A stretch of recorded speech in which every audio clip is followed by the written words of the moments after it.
Hello and welcome to Women's Collective Thinking into Results, a place you can come to start shifting your thoughts to finally create the results you truly desire.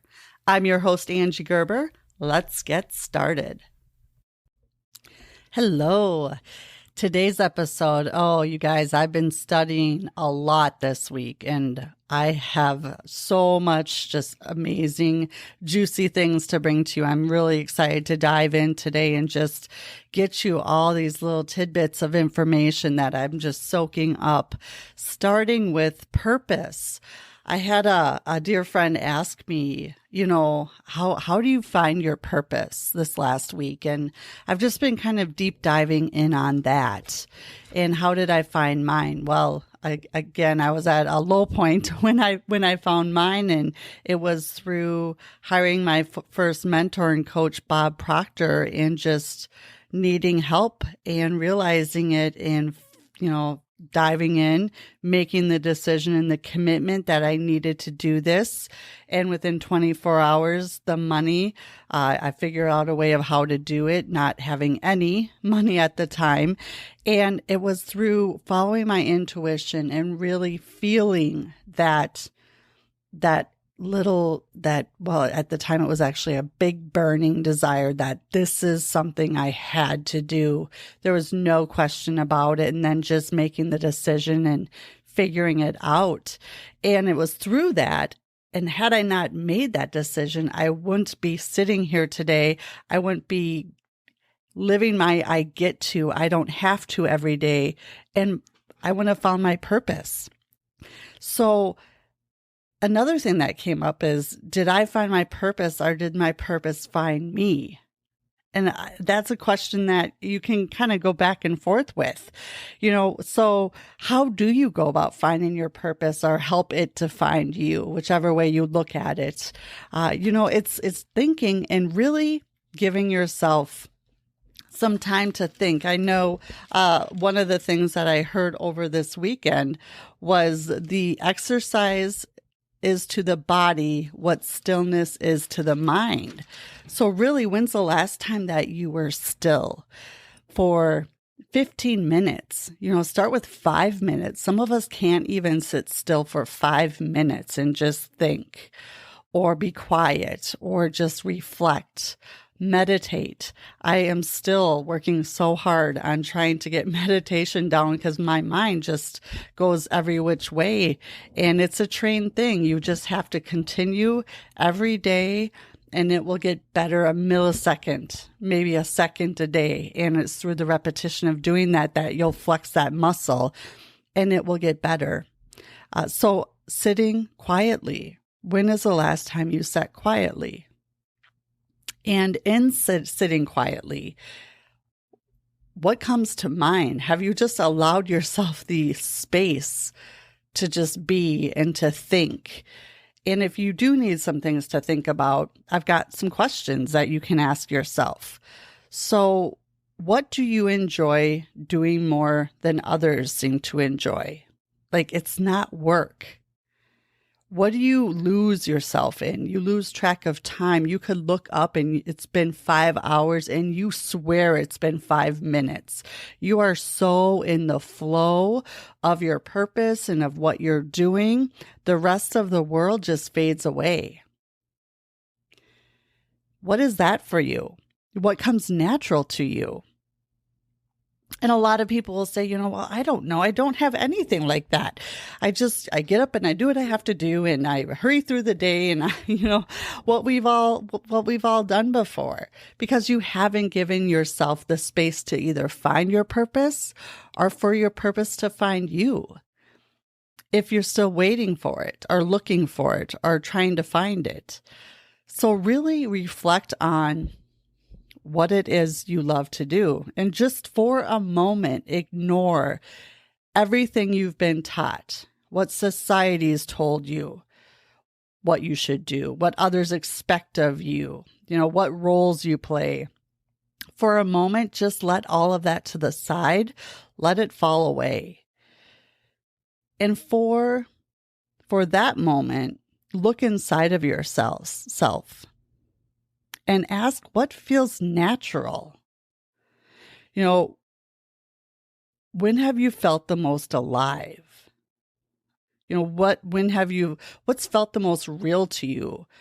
No judgment, just enjoyment. Really sit there, and if it could be anything, if you could go into 2023 and you could not fail, success was the only option for you, what would you go after? Who would you be? And forget all the expectations that are on you and really, really dive in and feel in the deepest part of your soul and of your intuition, of your higher faculty, living from the inside out. Go inside and really reflect on that. For me, it's service. For me, it's getting this information that I've uncovered and I've been studying and I've learned so much of, and I've lived and I live every day. I want to get this into as many people's hands as possible because it can change, and it does change everything. So what is your purpose if you haven't found it? I would love to see some in the comments of what it is what is your I get to, I don't have to. And I know I was listening to a podcast with Jay Shetty, and he asks 3 questions of himself every day when he wakes up. First, how can I be of service today?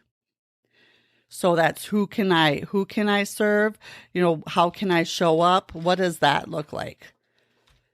The second question is, what do I love about myself? Name 5 to 10 things that you love about yourself. And the third is, who do I want to be today? Who do you want to show up and be today? What's important to you? Who is important to you? And really get yourself into the mind frame of service. When we are born into this world, we are wired for generosity. And we are wired to show up and to serve and to give and to be of value to all those around us. And we're educated for greed. So we're born in generosity and we're educated for greed. We're told things are limited.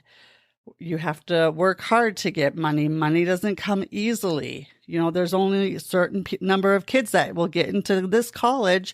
There's only a certain number of tickets to this event or to this show. We get limited all around us. And that's where a lot of the greed comes from. It's educated into us. It's instilled into us. So for just a moment, stop and think, and maybe even just do this daily or weekly. How can you come from generosity and back to when we were wired for generosity versus educated into all these things and beliefs and the environment and living from the outside in, what it's telling us we should or shouldn't do or can or can't do? The other thing that I heard on his podcast is, not everything that can be counted counts, and not everything that counts can be counted. Not everything that can be counted counts, and not everything that counts can be counted. That's pretty cool. I just had to share that because I thought that, sit on that for a little bit, reflect on that. What does that mean to you? I know what it means to me. What does that mean to you in your life, in your relationships, in how you show up, and what you put a lot of onus on, or you just really put a lot of time and energy and effort into? Is it in the right spot? Is it on purpose? Is it on goal? How do you feel? Is it light? Is it airy? Is it beautiful? Does it give you good energy, or is it heavy? It weighs you down. It gives you anxiety. It gives you depression, or, just that place where you wake up and it's not anywhere you want to be, almost like a darkness. Yeah, definitely sit with that for a little bit and just know that there's no right or wrong. You're exactly where you should be. You're perfect as you are. It's taking what we've learned and where we've been and what we've done and choosing to reflect on it, learn from it, and move forward. Speaking of that and bringing it into relationships, Lisa Nichols, in one of her books, she talks about relationships. And whether it's friends or lovers or partners, there's 3 types of relationship. The first relationship is life-giving. And that's a relationship that can last 1 day to 2 years. And that's a person that comes in your life, and you might have just the most amazing night or the most amazing day or 2 with this person, and then they're gone to never be seen again. Or it could last up to 2 years where they're just in there and it's just a whirlwind. It's impactful. It's there and it is so just consumes you for a month, 6 months, anywhere up to 2 years. It's the person or the relationship that lets you know you're still alive, you still got it. You're going to stay in this game, and they just remind you of who you are, why you're here, and to keep going. It gives you energy, and that's why it's short-lived, because it is such a whirlwind, it cannot be sustained. The second one is a lifetime relationship, and that is someone that's going to bury the other. So it's for your lifetime. They're there throughout your lifetime. That's a lot of family members, a lot of people that are just in your life, and they're there because they've always been there. And someday, whoever goes first, you'll be there, or they'll be there to bury you, or you'll be there to bury them. But it's a lifetime relationship. And the third one is a purposeful relationship. And this is where we have the most, probably about 80% of our relationships are in the purposeful relationship. And about 90% of that relationship, it can be, disruptive, chaos, discord. It's a relationship that is brought together. So you and the other person, whether it's a friend or a spouse or a loved one, you're brought together to serve a purpose. Whether it's raising children, it's forming a business, it's going on an adventure together, whatever that looks like, it serves its purpose. And that can be for 3 years, up to 25 years. And where the chaos comes up and the disruption, the discord of the relationship is, in the sadness even, is all that happens once the purpose is fulfilled. It's in the beginning of it, it's fantastic. You're coming together. You find the purpose finds you, you find it, you fulfill it. And then that's when the decline will start happening. We ask, why can't we go back to the way it was? Well, the way it was is no longer, because the purpose has now been fulfilled. That's where, friends might have moved on and you're no longer friends anymore, or divorces happen, or, relationships, people just sustain throughout the rest, of the time together. They can stay together. The relationships can still stand.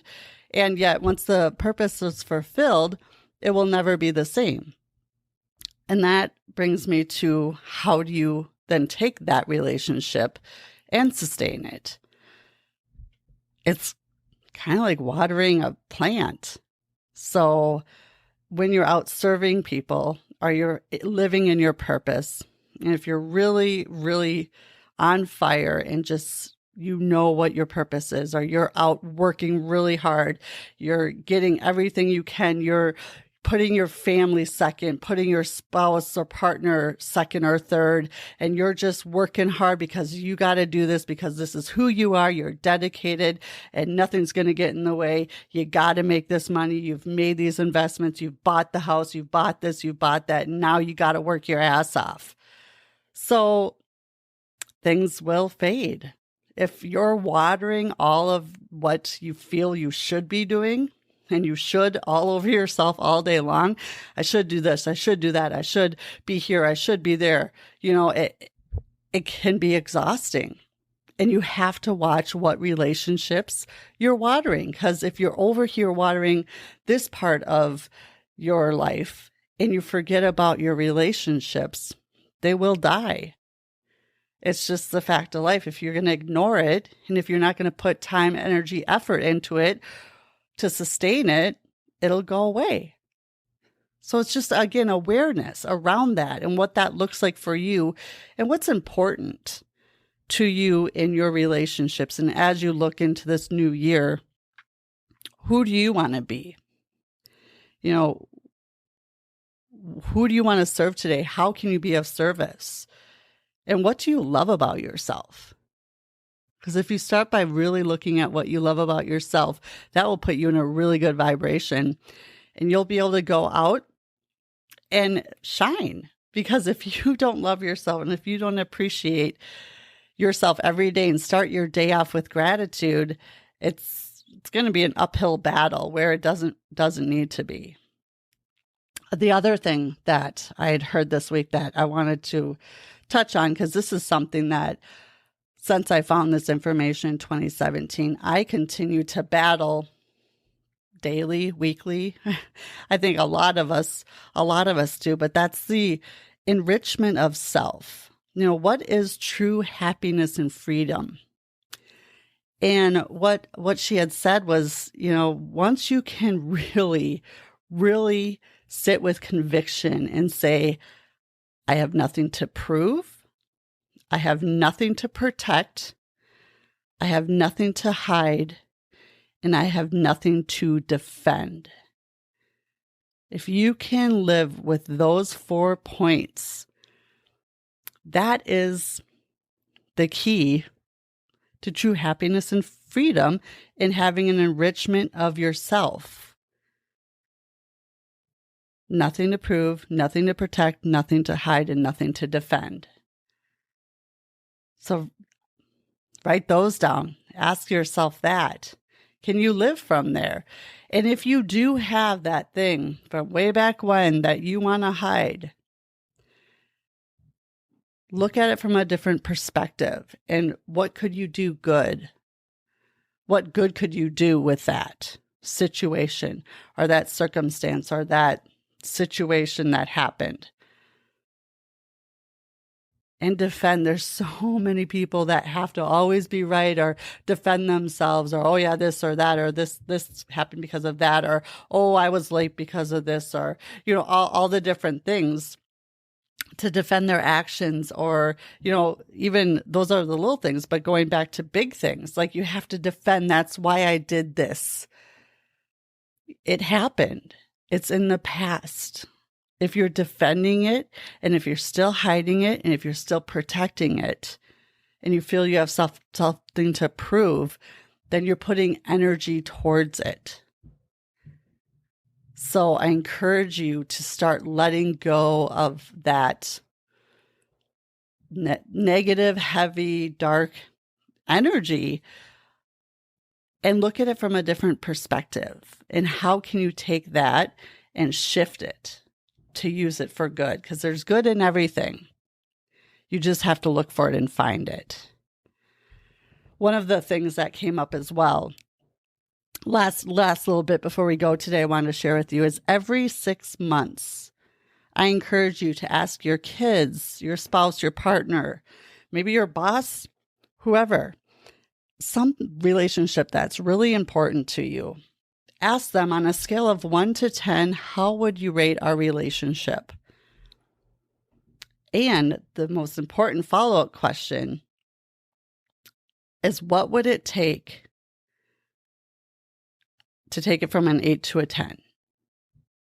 So ask them on a scale of 1 to 10, what are we? Where do you think we sit right now in your eyes? They say 8. Well, what would it take from your perception for it to go from an 8 to a 10? And then write that down. Put a plan around that. Focus with intentionality on getting that up even from an 8 to an 8.5 or a 9. Or how can you get it to a 10? And check in every 6 months maybe even every 3 months, maybe every month, maybe every week. I know Jack Canfield talked about this. I think this was a daily or weekly thing he did with, his very close team. It's eye-opening. And the things that you think you're going to hear, you probably won't. It will be something that will just be like, oh, wow, I had no idea. At least that's how it was with my kids. And you think, oh, they're going to want to spend more time, or I should do this, or yeah, I should probably be there more, or maybe just do a date night with just each of them. No, it's always something different, and it's beautiful. And it gives you, it just gives you so much insight and understanding where we just assume we understand or we think we know how they're feeling. And truly, until you ask the question, and then more importantly, ask the follow-up question, or what you can do or what you can do together to move it up the scale, that's beautiful.